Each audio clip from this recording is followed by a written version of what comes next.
Energi terbarukan mata pelajaran Fisika SMA kelas 10. Energi dalam fisika didefinisikan sebagai kemampuan untuk melakukan bentuk usaha. Pada hakikat, energi tidak dapat diciptakan dan tidak dapat dimusnahkan. Akan tetapi energi dapat diubah dari suatu bentuk energi ke bentuk energi lain.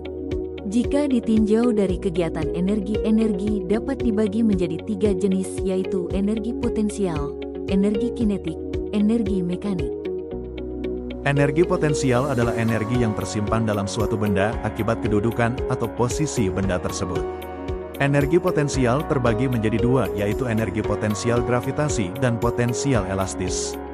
Energi potensial gravitasi adalah energi yang dimiliki suatu benda karena posisi terhadap permukaan bumi akibat pengaruh gaya gravitasi.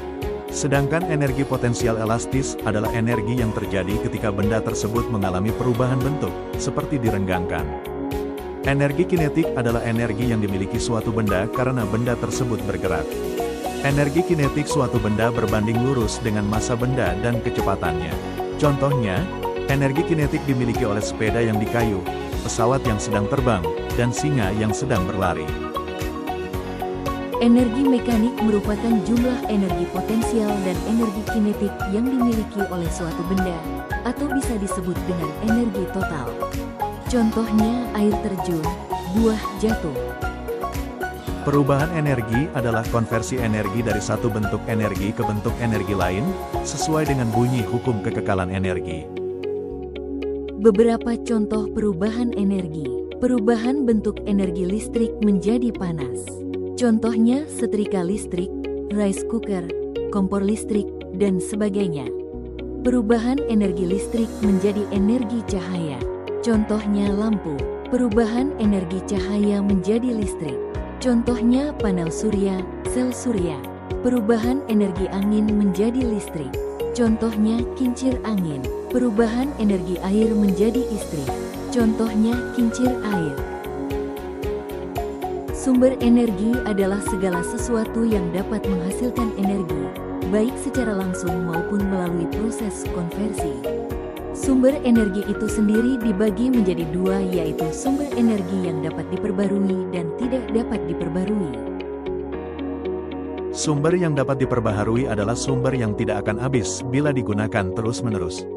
Sumber yang dapat diperbaharui bisa digunakan sebagai energi alternatif, adapun arti dari energi alternatif adalah semua sumber yang dapat digunakan dan bertujuan untuk menggantikan bahan bakar konvensional tanpa akibat yang tidak diharapkan dari hal tersebut.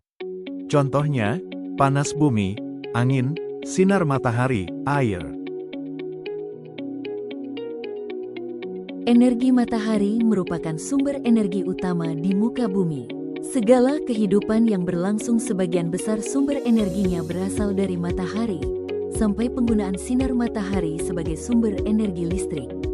Teknologi yang dapat mengubah energi matahari menjadi energi listrik yaitu panel surya. Adapun manfaat energi matahari adalah sebagai berikut: menghangatkan bumi dan makhluk hidup di bumi, sebagai penerangan pada siang hari sehingga dapat menghemat energi listrik. Pemanfaatan sinar matahari dengan menggunakan panel surya yang berfungsi mengubah energi matahari menjadi energi listrik. Dan ada juga yang memanfaatkan sinar matahari untuk memasak dengan menggunakan produk kompor bertenaga sinar matahari, contohnya di negara India.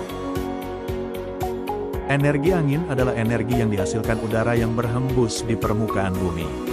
Penggunaan energi angin dimulai sejak abad ke-7 Masehi oleh bangsa Persia, yang menggunakan kincir angin untuk menggiling padi, memotong kayu, dan menghasilkan bentuk energi mekanik lainnya. Biasanya, pemanfaatan energi ini menggunakan kincir angin yang dihubungkan dengan generator atau turbin untuk menghasilkan tenaga listrik.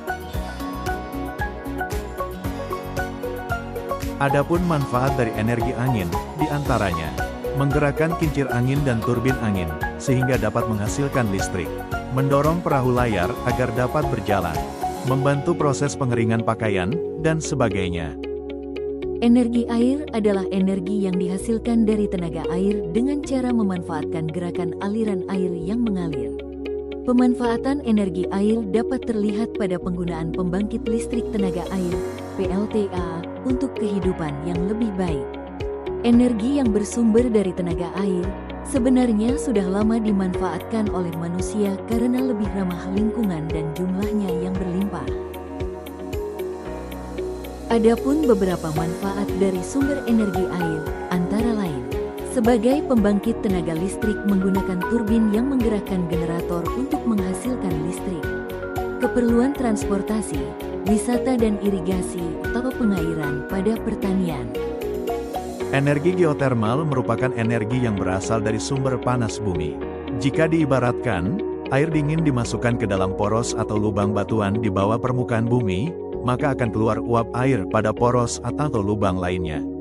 Uap air ini yang kemudian dapat digunakan untuk menggerakkan turbin dan menghasilkan energi listrik, pembangkit listrik tenaga geotermal, panas bumi. Di Indonesia, salah satunya yaitu PLTP Kamojang, Jawa Barat. PLTP Kamojang mulai beroperasi pada tahun 1982 dengan 1 unit pembangkit dan terus berkembang sampai hari ini mengoperasikan 7 pembangkit dengan daya listrik yang dihasilkan sebesar 375 MW. Sumber energi yang tidak dapat diperbarui, non-renewable, adalah sumber energi yang tidak dapat diisi atau dibuat kembali oleh alam dalam waktu yang singkat, bukan proses berkelanjutan. Definisi ini tercantum dalam buku Energi dan Perubahannya. Selain itu, sumber energi jenis ini jumlahnya sangat terbatas atau bisa habis dalam kapanpun. Produksi minyak bumi di Indonesia terus menurun karena sebagian besar sumur minyak sudah tua dan produksi dari sumur baru masih terbatas. Akibatnya, Indonesia masih harus mengimpor minyak bumi, terutama dari wilayah Timur Tengah. Ketergantungan impor ini membuat pasokan energi Indonesia rentan terhadap kondisi politik dan konflik internasional, terutama di jalur perdagangan minyak dunia seperti Selat Hormuz. Gangguan di wilayah tersebut dapat menyebabkan kenaikan harga minyak dan ketidakstabilan pasokan energi, sehingga pengembangan energi terbarukan menjadi semakin penting. Sumber, Kementerian Energi dan Sumber Daya Mineral Republik Indonesia, ESDM, Statistik Energi Indonesia. Produksi gas bumi Indonesia dalam beberapa tahun terakhir menunjukkan kondisi yang relatif stabil bahkan cenderung meningkat. Berdasarkan data Kementerian Energi dan Sumber Daya Mineral, ESDM, produksi gas bumi Indonesia pada tahun 2024 mencapai sekitar 6.802 mmscfd, million standard cubic feet per day. Memasuki tahun 2025, produksi gas bumi nasional kembali meningkat hingga sekitar 6.820 mmscfd. Pada tahun 2026, produksi gas bumi Indonesia berada di kisaran 6.809 mmscfd, dengan sebagian besar pemanfaatannya dialokasikan untuk kebutuhan domestik seperti pembangkit listrik, industri, dan rumah tangga. Produksi batubara Indonesia terus menunjukkan peningkatan dalam beberapa tahun terakhir seiring tingginya kebutuhan energi listrik dan industri serta permintaan ekspor global. Produksi batubara nasional mencapai sekitar 557 juta ton pada tahun 2018 dan meningkat signifikan menjadi sekitar 775 juta ton pada tahun 2023, jauh melampaui target pemerintah. Batubara masih menjadi sumber energi utama, terutama untuk pembangkit listrik tenaga uap, PLTU.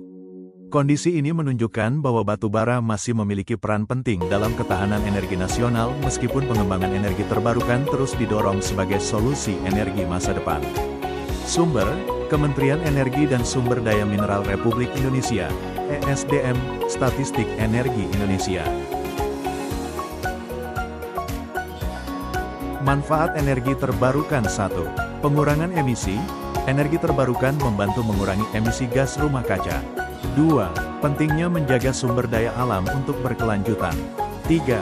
Energi terbarukan berdampak positif pada pekerjaan dan pertumbuhan ekonomi.